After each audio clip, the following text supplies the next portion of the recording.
Bismillahirrahmanirrahim. Assalamualaikum warahmatullahi wabarakatuh. Perkenalkan, nama saya M. Ali Nawawi, SEMM, dosen Prodi Administrasi Bisnis, Fakultas Bahasa dan Pendidikan Universitas Pesantren Tinggi Darul Ulum Jombang, atau kita biasa singkat dengan UNIBDU. Bapak dan Ibu asesor yang berbahagia, pada kesempatan kali ini izinkan saya untuk menyampaikan pernyataan diri dosen dalam unjuk kerja perguruan tinggi atau PDD UKTPT bidang pengajaran. Pada video ini saya akan menjelaskan salah satu mata kuliah yang saya ampuh, yaitu keuangan bisnis. Dengan kode mata kuliah 31 WP 19022, saya akan memaparkan dalam 3 aspek. Yang pertama adalah mengenai delivery, integration, serta assessment. Berikut deskripsi mata kuliah yang saya ampuh.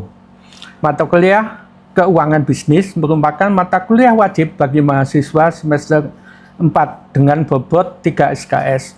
Mata kuliah ini mengulas tentang tugas dan fungsi manajer keuangan, analisis laporan keuangan, instrumen keuangan fungsional, konvensional, dan syariah, serta pengelola kas perusahaan. Penguatan pemahaman dan pengamalan nilai di dalam mata kuliah ini akan berlandaskan kepada tugas dan pokok fungsi serta fungsi dari manajer keuangan, yaitu yang pertama adalah mencari dana, mengelola dana, serta membagikan dividen atau keuntungan kepada para pemegang saham. Yang wajib pada materi untuk mata kuliah ini, yang pertama adalah keilmuan yang terkait dengan tugas dan fungsi manajemen keuangan.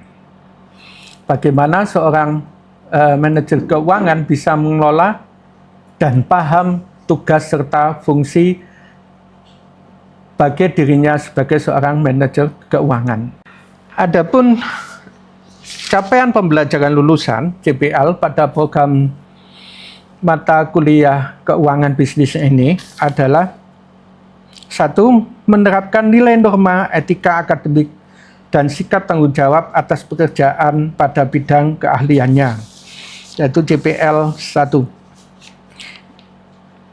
KU 1 mampu menunjukkan kinerja mandiri.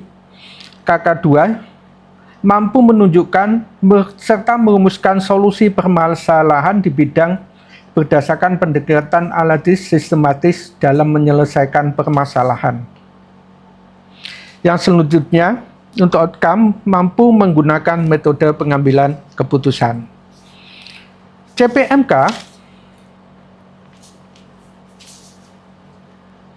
menguasai konsep dasar dan ruang lingkup keuangan bisnis, menganalisis laporan keuangan struktur modal dan biaya modal, dan yang ketiga adalah menerapkan prinsip manajemen modal kerja dalam bisnis konvensional dan syariah.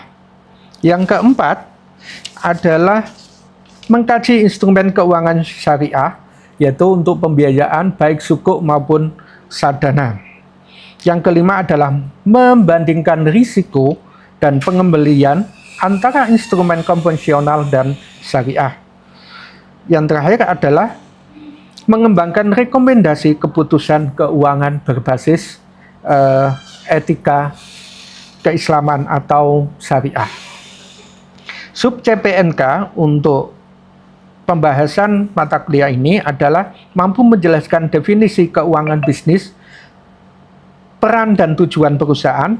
Yang kedua adalah mampu menjelaskan konvensional dan syariah, mampu melakukan analisis rasio dan interpretasi terhadap laporan keuangan, dan yang keempat adalah mampu menjelaskan dan menganalisis konsep nilai waktu, uang, dan discounting.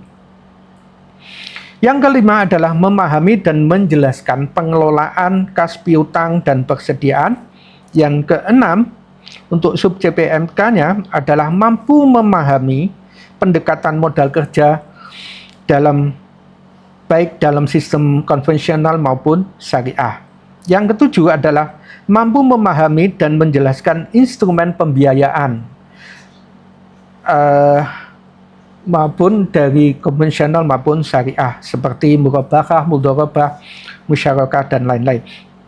Yang kedelapan, mampu memahami dan menjelaskan sukuk dan pasar modal di dalam Bursa Efek Indonesia, baik yang konvensional maupun syariah. Yang kesembilan adalah mampu menjelaskan resiko kredit atau dana pengelolaan hutang oleh perusahaan. Untuk memahami likuiditas keamanan perusahaan. Yang ke-10 adalah mampu memahami dan menjelaskan etika dan tata kelola keuangan syariah. Materi yang saya sampaikan didukung oleh beberapa media pembelajaran berupa gambar, video, maupun kuis interaktif. Serta dalam hal ini kita juga akan melakukan praktek bagaimana mahasiswa bisa menganalisis laporan keuangan, kan itu. Untuk itu mahasiswa akan berpraktek secara langsung bagaimana menganalisis laporan keuangan dengan rasio keuangan perusahaan-perusahaan yang sudah go public yang ada di Bursa Efek Indonesia. Interaction, pada materi ini kita akan melibatkan komunikasi dua arah antara dosen dan mahasiswa. Kita akan melakukan diskusi, tanya jawab, pendalaman dari materi yang sudah kita sampaikan. Serta di akhir kita akan melakukan refleksi apakah mahasiswa sudah mampu memahami secara komprehensif dari apa yang sudah saya sampaikan sebagai dosen mereka, bagaimana mahasiswa mampu memahami hal tersebut untuk bisa selanjutnya memahami mata kuliah yang akan datang. Assessment atau penilaian yang saya lakukan pada mata kuliah ini mencakup asesmen formatif yang dilakukan melalui kuis, tugas, individu maupun proyek kelompok, serta penilaian sikap dan keterampilan mahasiswa. Selanjutnya, asesmen juga kita lakukan dalam sumatif, yaitu dengan penilaian akhir melalui UTS, ujian tengah semester, dan UAS, ujian akhir semester. Adapun model strategi yang kita gunakan dalam perguruan ini adalah discovery learning dan project based learning dengan metode presentasi interaktif, kolaborasi kelompok, serta project. Referensi yang digunakan untuk mata kuliah keuangan bisnis ini meliputi buku sebagai pegangan, artikel jurnal yang bereputasi, serta hasil penelitian tentang laporan keuangan sebuah perusahaan di lab galeri investasi. Karena kita punya galeri investasi, mahasiswa untuk mempelajari bagaimana memahami laporan keuangan perusahaan serta perkembangan ilmu, pengetahuan, dan teknologi. Berikut adalah video proses pembelajaran pada mata kuliah keuangan bisnis pada pertemuan kedua dengan materi konsep time value of money atau nilai waktu dari uang. Selamat menyaksikan. Assalamualaikum warahmatullahi wabarakatuh. Bismillahirrahmanirrahim. Alhamdulillahirabbil alamin. Allahumma shalli ala Muhammad. Sebelum pelajaran pada siang hari ini, manajemen keuangan bisnis, marilah kita berdoa semoga kita berikan kemudahan dan kelancaran serta ilmu yang bermanfaat. Al-Fatihah. Terima kasih. Selanjutnya, hari ini ada yang nggak masuk? Siapa? Atau sudah masuk semuanya? Mahkus, ya. Oke, terus yoga ada? Osi? Ada ya. Oke, berarti ada dua orang yang tidak masuk pada siang hari ini. Selanjutnya kita masuk di bab keuangan. Selanjutnya adalah nilai waktu dari uang dan uang gitu ya, time value of money kan gitu ya. Jadi kalau kita bicara mengenai time value of money, untuk bab yang kemarin masih ingat dari tugas dan fungsi manajer keuangan. Ada yang masih ingat untuk bab kita kemarin? Tuh. Pengambilan keputusan. Jadi kalau kita pertama kali mungkin apa? Pendanaan. Jadi tugasnya adalah mencari dana, kan gitu ya. Jadi ini bisa pinjam ke bank, bisa mengeluarkan saham, yang ketiga adalah obligasi, kan gitu ya. Jadi tugas yang pertama adalah mencari dana. Yang kedua adalah mengelola dana, gitu ya. Pengelolaan dana, karena kemarin sudah kita terangkan cepat aja. Jadi setelah kita mencari dana, apakah dari bank, apakah kita mengeluarkan saham atau obligasi, maka kemarin kita berikan dana tersebut untuk bagian-bagian, misalkan bagian pemasaran, bagian produksi atau operasional, kan gitu ya. Terus untuk gaji pegawai, gitu ya. Gaji pegawai atau SDM, gitu ya. Nah, terus bagian keuangan sendiri yang terkait atau akuntansi. Nah, kita akan menyalurkan dana-dana yang diperoleh untuk memproduksi produk yang akan kita jual untuk bisa memperoleh keuntungan, gitu ya. Yang ketiga, fungsinya kemarin adalah apa? Pembagian dividen. Nah, setelah kita mengelola dana, memperoleh keuntungan, maka setelah keuntungan diperoleh, ini selanjutnya akan dibagikan kepada para pemegang saham. Nah, berapa persen dividen yang dibagikan kepada para pemegang saham, itu ya. Sekilas untuk merefresh kita kemarin. Selanjutnya adalah kita ke bab selanjutnya adalah time value of money. Apa kira-kira? Nilai waktu dan uang atau dari uang. Jadi kalau kita bicara mengenai uang itu akan berbeda ketika pada saat sekarang ini dengan masa yang akan datang atau masa silam, kan gitu ya. Nah, kalau di situ konsep dasarnya, jika nilai nominalnya sama, uang yang dimiliki saat ini lebih berharga daripada uang yang akan diterima yang di masa yang akan datang. Lebih baik menerima uang jatuh sekarang daripada menerima uang 1 tahun lagi. Lebih baik membayar uang 1 juta 1 tahun lagi daripada yang sama yang sekarang. Oke, yang pertama kan gitu ya. Nilai nominalnya bisa tidak sama pada saat sekarang, masa lampau atau masa yang akan datang. Pertama, karena adanya inflasi. Kita inflasinya berapa persen per tahun kan gitu ya, cukup tinggi Indonesia itu. Maka nilai uang itu akan tergerus kan gitu loh, karena adanya inflasi. Jadi kalau inflasi, turunnya nilai mata uang, naiknya harga-harga barang, itu adalah inflasi.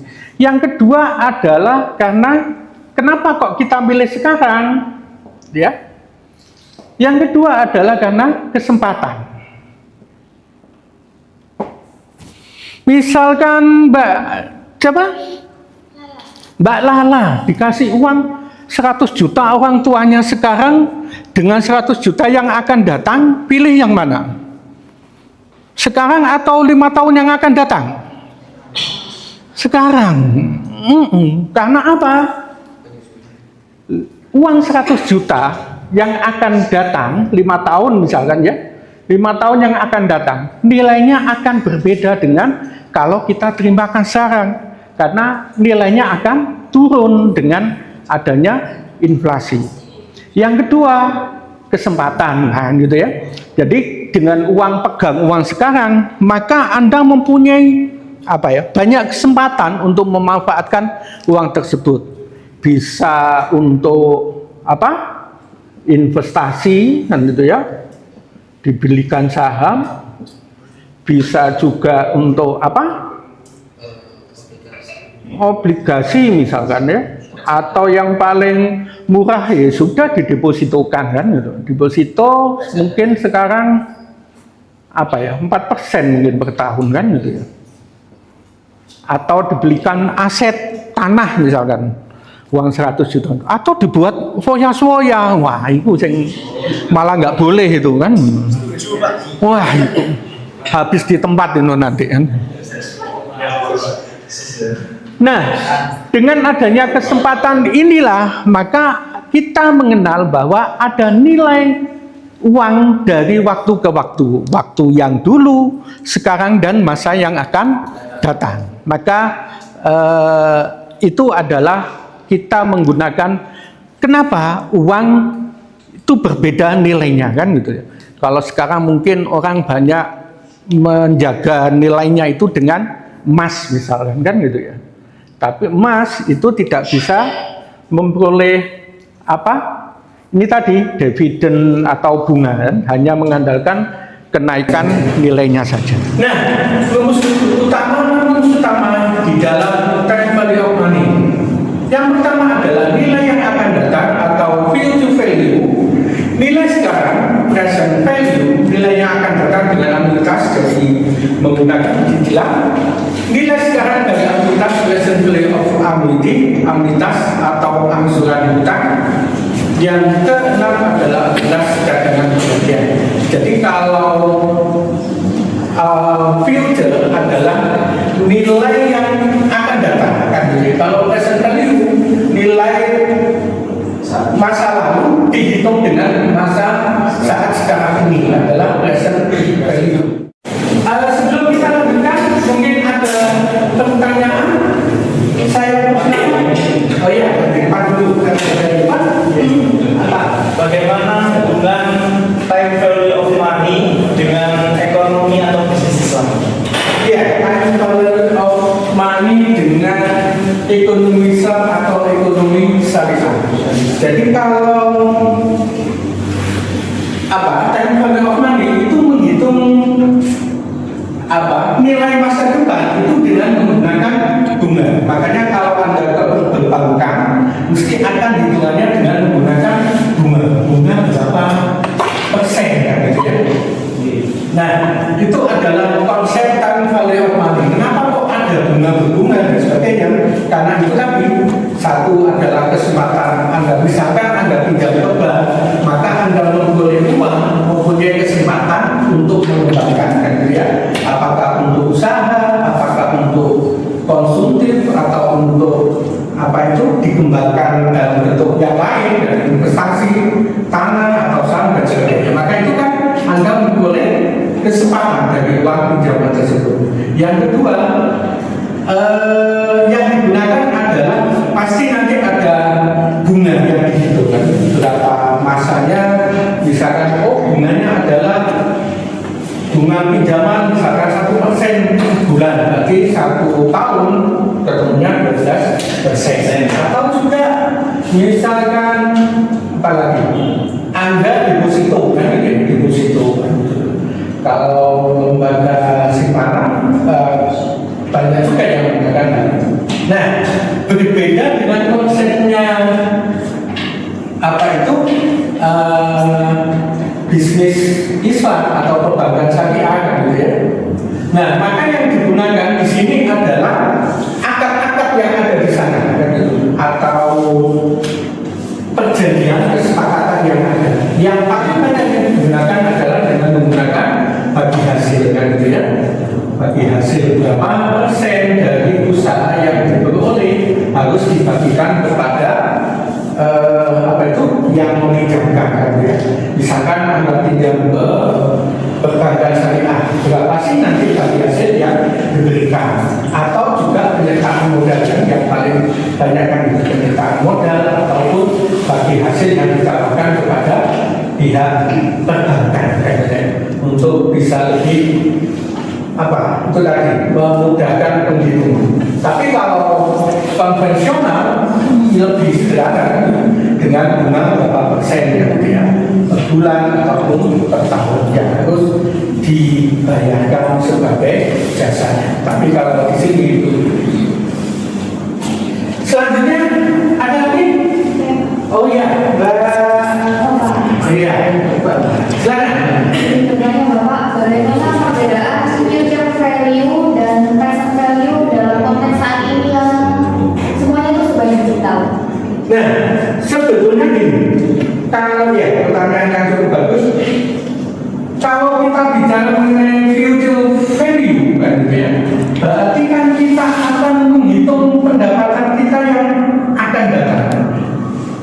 Berapa sih bunga yang harus kita bayar, apa pendapat yang kita bayar. Sedangkan present value adalah nilai yang akan datang kita hitung sekarang kan gitu. Maka akan ada, kalau nanti rumusnya present value nanti akan serba 1 plus Q kan ya, maka N kan. Jadi kalau kita menghitung misalkan gini, uang 1 miliar 5 tahun yang akan datang, berapa nilainya kalau pada saat sekarang ini kan ya, maka yang dihitung tadi kan tetap kita menggunakan kesempatan kan gitu ya. Jadi kalau Anda punya uang 1 tahun, 5 tahun yang akan datang adalah sebesar 1 miliar kan gitu ya, berapa sekarang ini? Maka nanti kita akan menghitung berapa bunga yang harus dihitungkan gitu ya. I-nya ini tadi berapa? Misalkan 10% dan sebagainya. Maka mungkin 1 miliar 5 tahun yang akan datang, kalau kita hitung sekarang itu mungkin sekitar ya 800 kan gitu. Karena kita akan hitung kesempatan. Kalau kita pegang uang 800 datang, kita memperoleh kesempatan kan gitu ya, dengan keuntungan sekian persen, maka 5 tahun yang akan datang itu nilainya 1 miliar. Itu adalah present value. Jadi itu untuk bisa kita menghitungnya adalah seperti itu. Kesempatan itu yang bisa kita berikan. Maka kalau biasanya itu suku bunga perbankan ditahan, malah kebijakannya para muda kan. Sekarang kredit rumah itu bisa sampai 40 tahun kan. Berarti kalau Anda umur 20, umur berapa sekarang? 23 sekarang. Berarti Anda akan mencicil selama 40 tahun, baru umur 63 tahun. Jadi 63 tahun melakukan cicilan. Tapi nilainya kan kecil, sekarang menjadi 500 miliar. Untuk itulah sepertinya besar, tetapi sebetulnya itu kan nilai kesempatan kan? Daripada Anda kontrak tiap tahun mengeluarkan dana, tetapi dengan misalkan cicilan dengan 500, berarti per tahun itu 6 juta. Anda bekerjasama dengan kontrak 40 tahun yang akan datang, itu sudah menjadi alhamdulillah. Buat saya ya cukup bagus lah ini. Terima kasih karena waktunya membatasi, kita akan lanjutkan minggu depan ya. Terima kasih atas kehadirannya pada siang hari ini. Untuk selanjutnya kita akan bahas mengenai future value lebih lanjut gitu ya.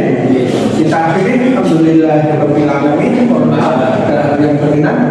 Kita akhiri. Assalamualaikum warahmatullahi wabarakatuh.